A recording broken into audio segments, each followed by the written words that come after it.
Tell us what that one is, Judson. Alanis Morissette. Thank you. Thank you. Thank you. Thank you, Alanis Morissette. Richard did that. I did that. It's a cool intro. You know. She knows what she's doing. Yeah, very successful. Hey everybody, welcome back to Great Measures. My name is Richard. This is Judson. Great measures. Oh, just great measures. We're gonna do a song by Heirs today. Cool. A song called Dead Ringer. It's another song from their album Life is Violence that came out back in April. We previously did Rare Bird. Mm-hmm. I think you enjoyed that one. Mm-hmm. I will see if I enjoy this one. I probably won't. I think you probably will. The jury's always out until Yeah. the gavel comes down. Ready? Yeah.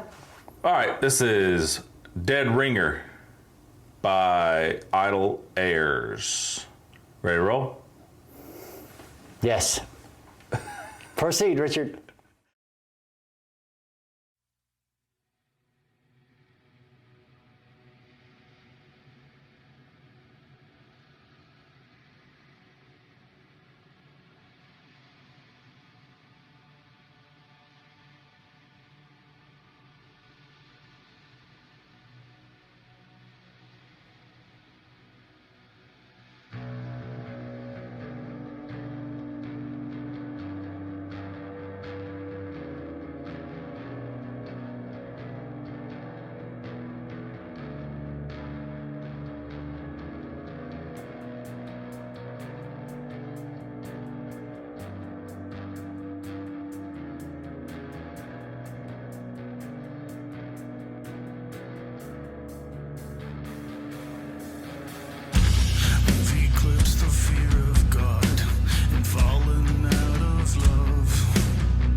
What do you think, Richard? Love it.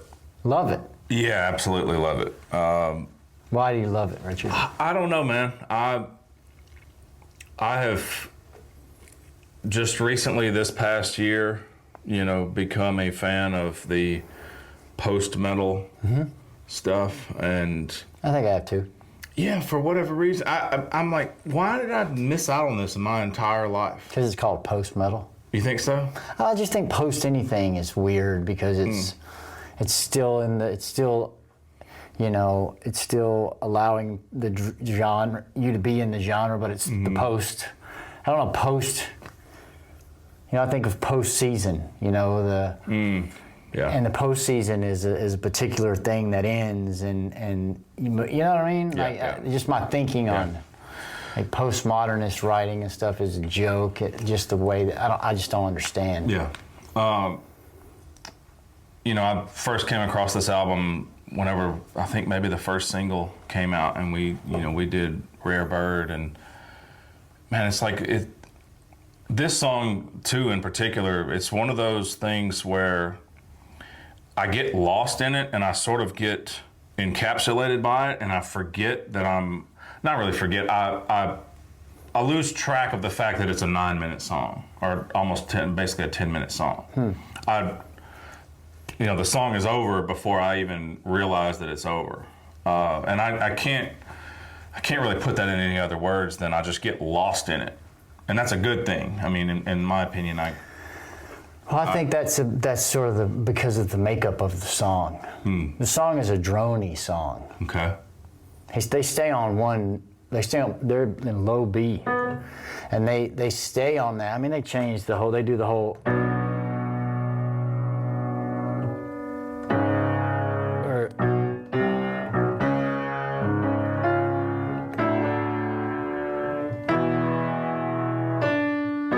In the beginning, they do some other little chord changes, and I think the time is like 5/4. It's odd, yeah. I was going to count it. I was going along with it, and then I forgot to count it. But I think it's 5/4 or something like that. But then they end up going to 4/4 at the end after the break. Yeah. But they it's a drony song. It just it's like it's sort of a Queen of the Stone Age kind of just drone. And I'm not saying drone in a bad way. Right. That's a hypnotic. Yeah, I thing. think that's the word. It's hypnotic, and like I said, I lose. I mean, even sitting over here listening to it right then, I kind of had to catch myself, and I was like, oh, we're doing a video, Well, I like that too sometimes. That's why I like a lot of ambient stuff, is because you will stop sort of listening to it, and it becomes the world that you're just then living in. That you know what does that make sense? Yeah. Where you're not paying, you're not concentrating on it, but you're paying attention to it, and you just get enveloped by it, and it just ends up being the world around you. Yeah. And then you kind of come to, I like the initial part of the song with the percussion stuff. The guy over there on the... Yeah. And then he picks up a tambourine at one point. And then they have two synthesizers. I guess they're both on keys over there. They're switching up. I like that. I like you have to do that with... Again, I'm not saying this in any derogatory way, but drony, when you're going to do a drony song, the way that you have to differentiate the parts, especially when it's this long, instead of, you could just do that the whole time. I think there's validity in that, and there's something to be found in that. But I like that they have different little, subtle changes that make it interesting, or they keep you going with it, to not completely tune out to it, and just they have little subtle things that make you kind of jump back in. But there wasn't and there's nothing to latch on to all the way except for the whole song. Yeah. You have to take the whole journey with it, and you get, for some reason, this kind of this particular kind of writing for this particular a song like this, you get really emotional Yeah. at the end. Yeah. The more it keeps going, they start off quiet like that, and you have to hang in there in the beginning. You kind of have to tell yourself, I'm going to listen to this. I think a more, no offense, I don't know, I'm looking at you, small-minded person, I'm just talking to you. Yeah, for sure. But also, whatever. You would get over it at some point and say, nothing's going on in this song. Yeah. Why haven't they clickbaited me in the beginning? Why has my attention span not been satiated? Yeah, already. Yeah. And so I think it's music for a more attentive listener. Agreed. And when you and there's a reason for that, because once you get in there, whether you agree or know what they're talking about or have any idea about their motivation, you feel it. The two main guys, Josh and Sean. So Josh sent us a message on Instagram just to give a little backstory, and he was sharing on their YouTube page, on Idle Heirs YouTube page, they have a 4-part series. I think it's 4 parts, little 4 videos of the making of the album down, from the artwork to all these other aspects of how the album came together. And he shared that with us. And I was like, hey, by the way, we've actually been talking about doing another video. Anyways, long story short, I had a phone call with Josh. Super, super nice guy.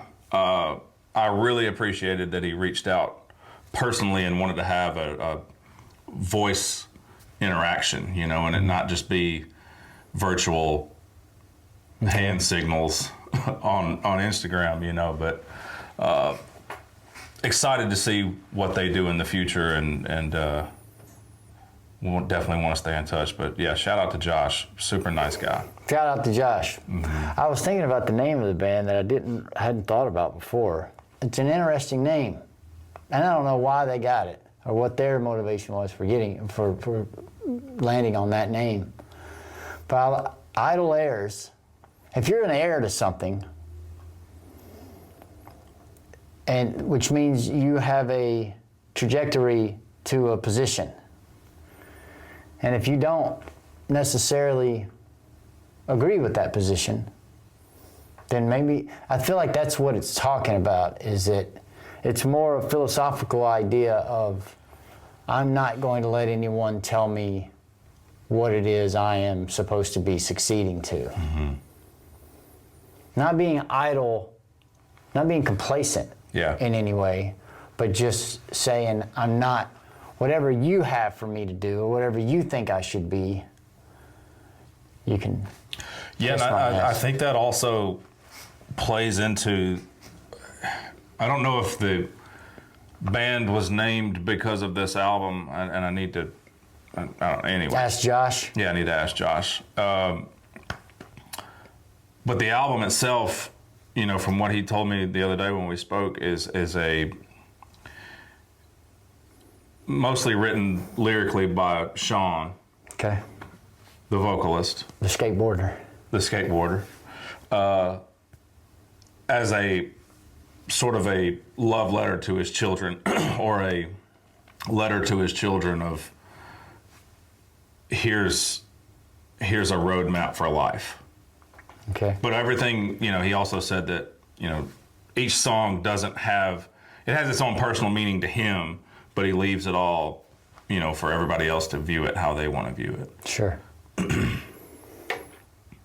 Yeah, it's hard to talk about the song musically outside of just because, like I've said before, I think there's something to, if we were just to sit here and get 2 guitars or 2 whatever instruments and play one note on it over and over and over and over and over and over and over in time, it would get boring. And then on the other side of boring is something else. Yeah. Something else happens, and you get, it's like it gets in you, it becomes your heartbeat, it's crazy. So maybe they put it in a funky time in the beginning, or not funky, but I wasn't meaning like James Brown funk. I know what you mean mean. strange Yeah. funk. So I should watch how I say things. But, not necessarily the most standard time.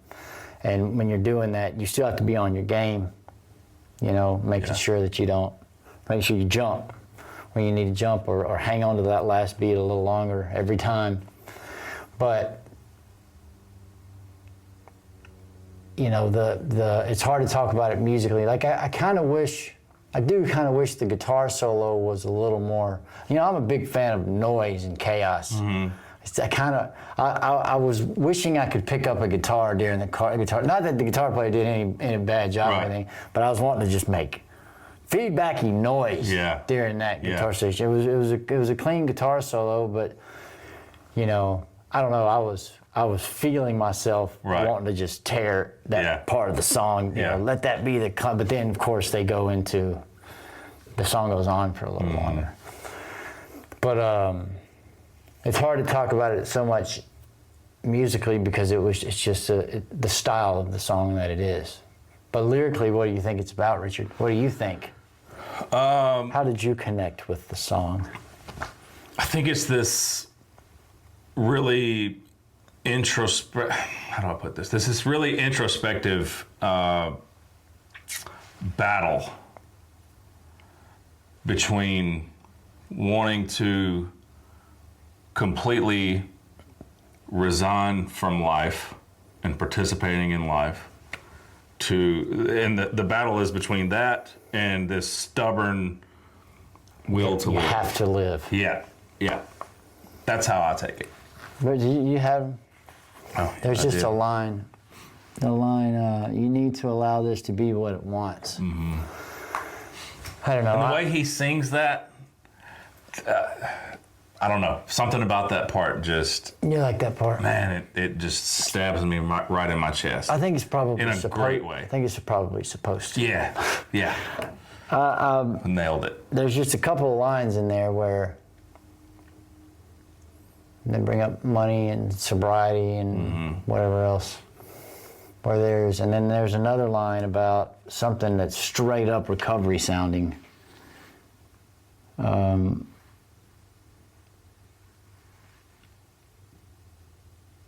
I can't remember.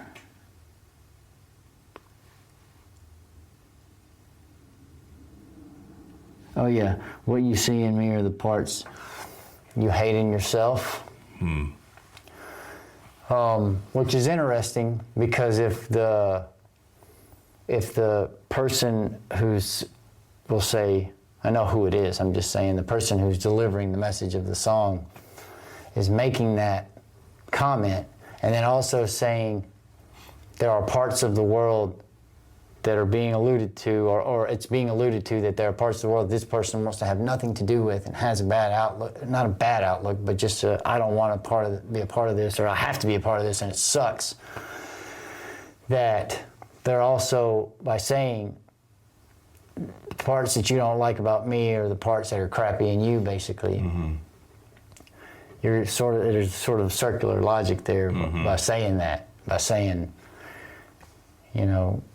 well, look at what you're doing. Well, that's sort of the parts that are in. So it's all an intertwined. So the let it be what it wants. I like that line because I drift more towards there is no good and bad. People assign that. Whoever subjectively wants to assign this kind of a thing, there's just people. Mm-hmm. And they do things, and then those things translate to, how many times, I was thinking about this earlier this morning for some reason, but if a person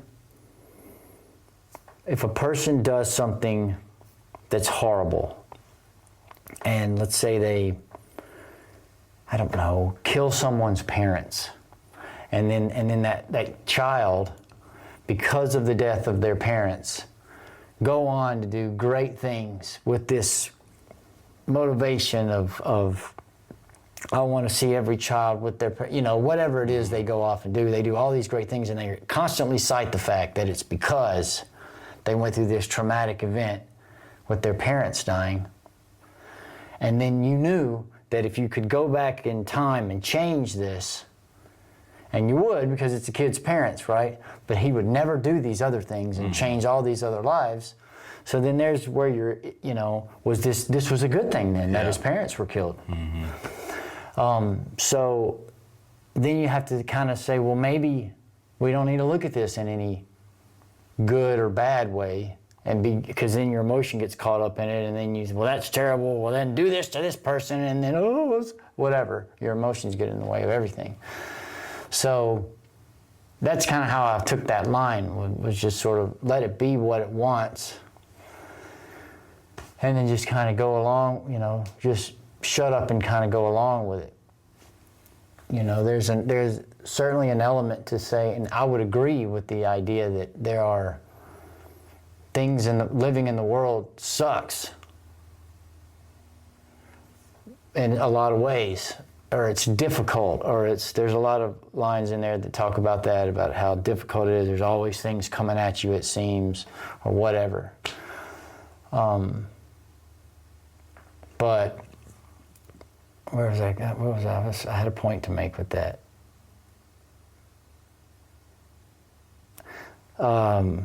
Crap. I really had a good point to make with that. I don't know. I can't remember. Maybe I'll get it back. But it seems difficult for me sometimes to think about. That's what I've been flirting with lately. You know, the more I personally, yeah. The more that I look at something and say, well, this is a bummer to have to go through. That having that outlook anyway doesn't serve me in any way. We can agree though that it's tough to live out there, but then it's kind of like, well, now I'm behind the 8 ball, so to speak. You know, I don't know. Is it better? Is it better to teach people life is difficult out there, so you got to do this? You know, I think there was a line there, something about life happens. It came from that standpoint. You know, life happens to you, or we say in the recovery world all the time, life on life's terms. Right. So then you sort of put these seeds of thought into someone, in whatever circumstance, a parent to a child, or a person trying to help anybody through something, or a pastor, or whatever, a teacher. It's very difficult out there, so you got to do this. And then maybe that's why maybe that's why it becomes difficult, is because you're implanted with this idea that it is so hard, or maybe this is where I was going, and it was, or you build up your own image of what it should be for you.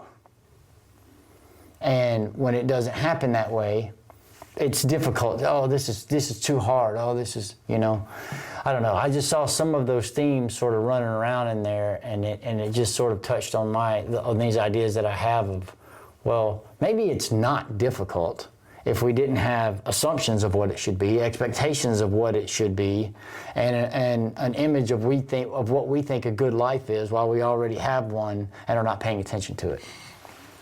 Yeah, which is why I see it as that struggle between, it sucks out there, do I even want to participate in this? And I don't want to die. Yeah, but your participation is the non-sucky part of it in your mind. You know, life is made up of participants, right? So if life objectively doesn't suck because you don't want to die. Right? Yeah. So the part of life that ends up sucking are the participants, and you're one of those. So to say I'm not going to participate is a fine line. Well, I'm not going to participate in what they're participating in, an idle layer, so to speak, in that sense, and then sort of build your own kingdom and become the dictator of your own world. There it is. What's the name of this song again? Dead Ringer. So yeah, Dead Ringer. What's that mean? Like shoe in. In the context of the song? But just what does it mean? I've always thought it was like somebody who looks like somebody else. He's a dead ringer for. Now, I can tell you where it originated from, or where I think it originated from. Can you? The term dead ringer, yeah. Well, let's hear it, Richard. I love these kinds of things. So, back in the day, 100 plus years ago, maybe even more recent, but I think it's that much longer. Okay. People would have, how do I put this? So when, I'm trying to think of the words and language. Yes, the English language. So when people died, I understand that. Sometimes people were just heavy sleepers and were thought to be dead, or sometimes people had some sort of an episode and they were in a coma, technically still alive. They got buried and they would still be alive. I've heard this before. So eventually they would tie strings to everybody's fingers and have it to a bell above ground. And if they were alive and they were moving, the bell would ring and they would know they buried somebody alive. Is that right? I think that's correct. Even if that's not correct, that's awesome. I think that's correct. Well, Now, I don't think that's the context that this song is titled. Well, I don't. Maybe it is. It could be. I don't know. Maybe it is. Maybe it is. Maybe it's you. Maybe I it's took a person. it from the, you see a kid when they're 3 years old and you don't see them again till they're 25 and you're like, he's a dead ringer for his dad. I've never heard it in that sense. I've always heard let's say there's somebody in a workplace and there's a job opening that becomes available and you look at everybody and say, oh, well, Sally is a dead ringer for that job. Okay. Or Sure. someone who fits who Yeah. But then I like the idea of what you're saying, the origin of it. I could be wrong. I think that's right. We're going to go with that for the song because, maybe that's what the song essentially is saying is I just feel like it's more of a personal thing of self-reflection and saying, I don't want to have anything to do with this, therefore I'm not a part of life. Yeah. Because life is the thing that sucks. And that maybe the person is waking up to the fact that it's not life that sucks. It's your participation in it. And it's how you involve yourself with the other participants. But life is always going on. Life is, like you said, you don't want to die.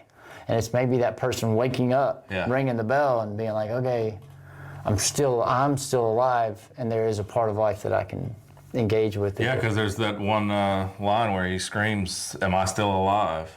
Mm-hmm. Yeah, I think you're right. There you go. We hit it. We got it. We got Anything else? No. Good stuff. That is good stuff. Thanks for watching, everybody. Shout out to Josh and Sean from Idle Heirs. That was Dead Ringer by Idle Heirs. My name is Richard. This is Judson. Great music and measures. Have a wonderful day, everybody.